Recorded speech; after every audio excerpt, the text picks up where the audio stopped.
Assalamualaikum warahmatullahi wabarakatuh. Halo semuanya, selamat berjumpa kembali sahabat-sahabat viewer dan subscriber channel Jagat Mistis. Kali ini saya akan membawakan sebuah kisah misteri dengan judul Lampor, Keranda Penebar Maut. Saya ucapkan selamat mengikuti.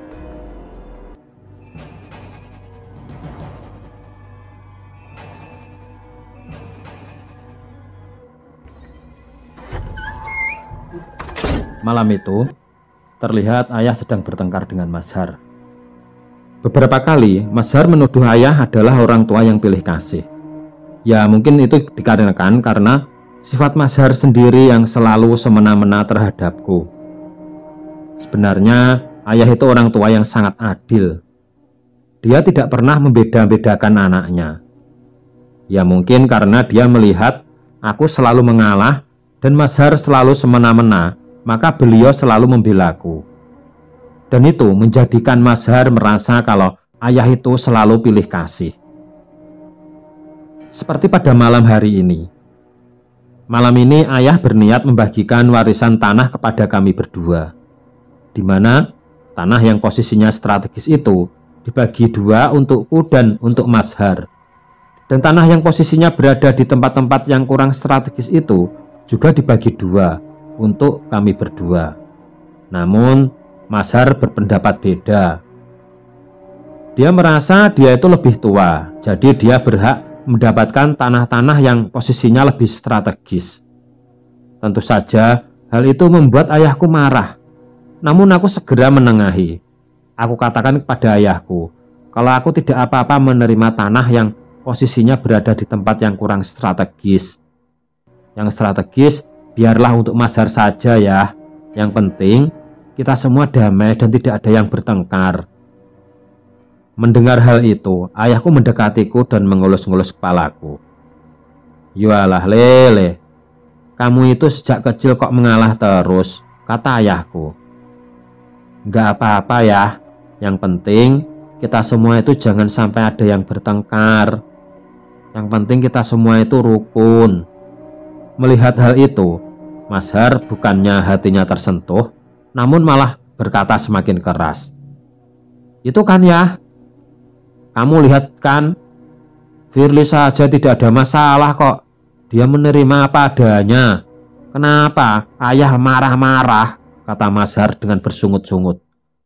Dan itu langsung memancing kemarahan ayah. Kamu memang benar-benar anak yang tidak tahu diri. Anak yang serakah, tidak tahu sopan santun. Sebaiknya kamu pergi saja sekarang.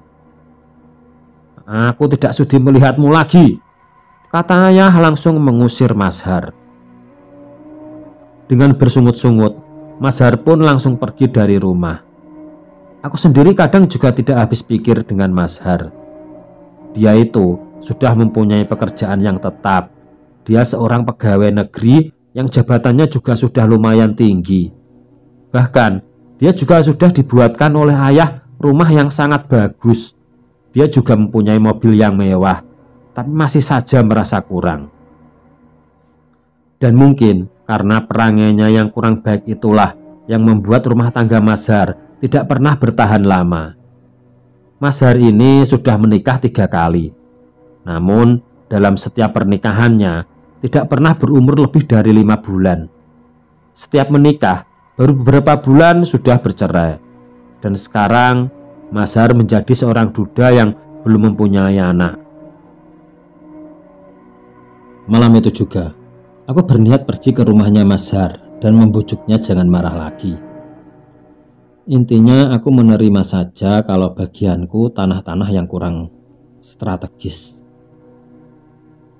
Namun baru sampai di tengah jalan, aku merasakan angin berhembus sangat kencang sekali. Dan dari kejauhan, aku seperti melihat iring-iringan jenazah.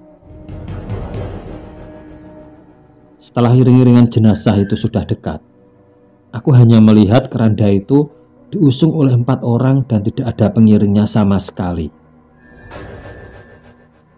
Setelah benar-benar dekat, jantungku terasa seperti berhenti berdetak. Aku melihat yang mengusung keranda itu 4 orang yang tidak mempunyai muka. 4 orang ini memakai jubah hitam sampai menutupi kepalanya, tapi wajahnya benar-benar tidak ada. Aku benar-benar sangat ketakutan dan berniat untuk kabur. Namun, seluruh tubuhku terasa seperti tidak ada tenaga. Kakiku sangat lemas dan tidak bisa bergerak sama sekali. Belum sempat aku kabur, ternyata orang yang mengusung keranda itu langsung menatapku. Begitu menatapku, mereka langsung meletakkan keranda dan lari sekencang-kencangnya entah kemana. Setelah keempat makhluk misterius itu pergi, aku merasakan sepertinya tenagaku sudah kembali. Aku berniat kabur juga, namun terlintas di benakku ada rasa penasaran. Siapa ya yang meninggal? Atau siapa yang diusung di keranda itu? Perlahan aku mengurungkan niatku untuk kabur. Dengan sedikit ragu-ragu, aku hampiri keranda itu dan aku lihat di dalamnya. Ternyata keranda itu berisi perhiasan-perhiasan emas yang sangat banyak sekali. Aku langsung takjub dan heran. Harta sebegini banyaknya ini milik siapa ya? Ini apa sebaiknya aku ambil sebagian? Akhirnya, aku tergoda untuk mengambil harta itu. Perhiasan-perhiasan emas itu aku ambil semampuku. Sarung yang aku pakai pun langsung aku lepas dan aku ikat ujungnya dan membentuk seperti sebuah karung. Aku masukkan perhiasan emas itu ke dalam sarungku dan aku gotong pulang ke rumah. Malam harinya, aku bermimpi seperti ada orang yang menggedor-gedor pintuku. Setelah aku buka, ternyata yang mengketuk pintuku itu adalah 4 makhluk pengusung keranda yang baru aku temui tadi. 4 makhluk itu meletakkan kerandanya tepat di depan rumahku. Kemudian mereka kabur entah kemana. Kembali aku mendekati keranda itu dan membukanya. Setelah aku buka, aku benar-benar sangat terkejut. Ternyata di dalam keranda itu ada sesosok mayat yang sudah didandani seperti pocong. Dan lebih mengejutkan lagi, wajah mayat itu ternyata adalah wajah diriku sendiri.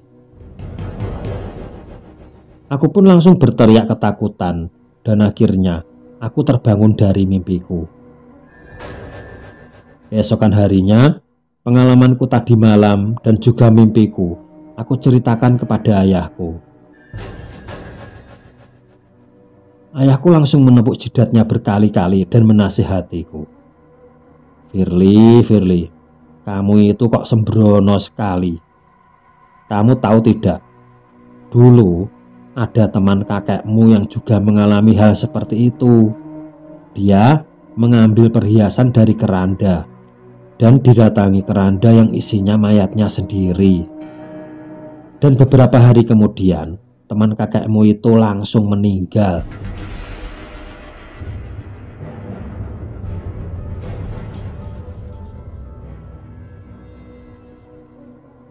Mendengar cerita ayahku, aku langsung sangat ketakutan sekali. Lah, terus bagaimana ini ya? Sejenak ayahku diam, tapi kemudian dia bicara. Begini saja, kita konsultasikan saja dengan Pak D. Kromo. Pak D. Kromo ini adalah pamannya ayah, atau lebih tepatnya kakak dari kakekku. Dia sering dimintai bantuan orang-orang yang mengalami gangguan-gangguan dalam hal gaib. Setelah kami menceritakan semuanya kepada Mbah Kromo, kemudian Mbah Kromo berkata, ya sebaiknya nanti malam kalian tunggu di tempat yang sama dan waktu yang sama. Jika keranda itu datang, lekas kalian kembalikan perhiasan-perhiasan itu. Jangan sampai ada yang tertinggal sedikit pun. Singkat cerita, Pada malam harinya aku dibantu ayahku mempersiapkan semua perhiasan-perhiasan untuk dikembalikan. Namun di tengah aku mengemasi semua perhiasan itu, tiba-tiba datanglah Mas Har. "Wah, ternyata kalian punya perhiasan emas banyak ini, malah diam saja. Ayah memang benar-benar tidak adil. Harta segini banyak kok aku tidak diberitahu." Ayahku tidak menjawab, hanya menggeleng-gelengkan kepalanya sambil menepuk jidatnya. Kemudian aku menggandeng tangannya Mas Har dan mengajaknya duduk di ruang tamu. Dan perlahan-lahan aku ceritakan semuanya. Mendengar semua ceritaku, sepertinya Mas Har tidak percaya. Dia nekat ingin minta bagian harta itu. Kembali ayah tidak bisa menahan kesabarannya. Dia langsung mengusir Mas Har. Ayah benar-benar sangat marah dan tidak peduli lagi, karena ayah sangat mengkhawatirkan keselamatanku yang sedang terancam. Pada malam harinya, di waktu dan tempat yang sama, seperti kemarin, aku menunggu iring-iringan jenazah itu. Aku menunggu sambil mempersiapkan semua perhiasan yang akan aku kembalikan. Beberapa saat kemudian, iring-iringan jenazah itu muncul, dan seperti kemarin, keempat sosok yang mengusung keranda itu begitu melihatku langsung kabur. Aku langsung mendekati keranda itu dan bermaksud mengembalikan semua perhiasan.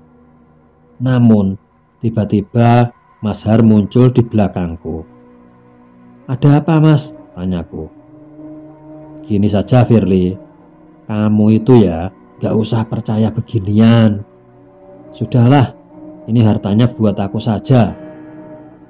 Gak akan ada apa-apa kok. Itu semua cuma mitos,"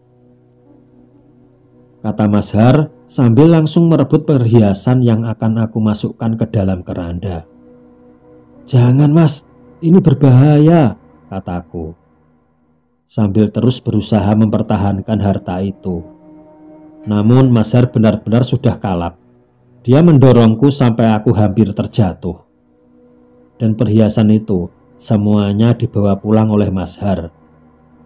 Aku pun pulang ke rumah dan aku ceritakan semua kepada ayahku. Kembali ayahku ngomel-ngomel sambil memaki-maki Mas Har yang tidak ada di situ. "Anak itu memang sejak dulu suka cari masalah." "Ah, sudahlah. Sekarang kita tidur saja, Firly. Gak usah kamu hiraukan. Yang penting kamu sudah berniat mengembalikan perhiasan itu." Tanpa banyak berkata, aku pun menuruti kata-kata ayahku. Di dalam tidurku, aku kembali didatangi oleh sosok 4 makhluk pengusung keranda itu. Dan seperti malam sebelumnya, keempat sosok makhluk itu meletakkan keranda, kemudian pergi. Aku pun kembali mengintip ke dalam keranda itu. Dan betapa terkejutnya diriku. Di situ aku dapati sosok pocong dengan wajah seperti Mas Har. Dan aku pun langsung terbangun seketika. Keesokan paginya, mimpiku aku ceritakan semuanya kepada ayah. Dan ayahku langsung beranggapan saat ini bahaya beralih menuju Mas Har.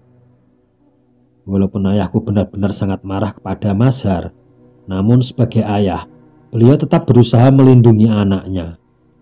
Ayah pun kemudian mengajakku untuk pergi ke rumahnya Mas Har. Sampai di rumahnya Mas Har, aku melihat Mas Har sedang duduk menggigil sambil ketakutan. "Loh, kamu kenapa, Mas?" tanyaku. Kemudian Mas Har menceritakan kalau tadi malam dia bermimpi persis seperti mimpi yang aku alami. Kemudian ayahku berkata, "Tuh kan apa aku bilang. Makanya jadi anak itu kalau dibilangin orang tua itu nurut." "Iya, bener ya," jawab Mas Har seperti sangat menyesal. Kemudian Mas Har melanjutkan kata-katanya. "Keranda itu terus menterorku ya, tidak hanya dalam mimpi. Bahkan tadi saja aku mendapati keranda itu sudah berada di ruang tamu rumahku."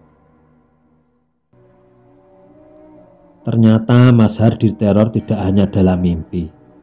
Di alam nyata pun, setiap saat dia selalu didatangi oleh keempat makhluk pengusung keranda itu. Ya sudah, nanti malam di tempat dan waktu yang sama, kamu tunggu keranda itu dan kamu kembalikan semua perhiasannya. Itu kalau kamu ingin terbebas dari semua gangguan ini. Iya ya, jawab Mas Har sambil tergagap. Malam harinya, Mas Har mengajakku untuk mengembalikan semua perhiasan itu ke keranda. Aku pun tidak keberatan dan mengantarkannya sampai ke lokasi tepat di jam dan tempat yang sama. Beberapa saat kemudian, datanglah iring-iringan jenazah itu. Setelah pengiring jenazah itu pergi, Mas Har mengambil perhiasan-perhiasannya dan dia kembalikan ke dalam keranda itu. Setelah semua perhiasan dimasukkan ke dalam keranda, kami pun pulang. Pada malam harinya, aku kembali bermimpi didatangi oleh makhluk-makhluk pengusung keranda itu. Dan seperti sebelumnya, mereka pun pergi meninggalkan keranda. Dan kembali aku mengintip ke dalam keranda itu.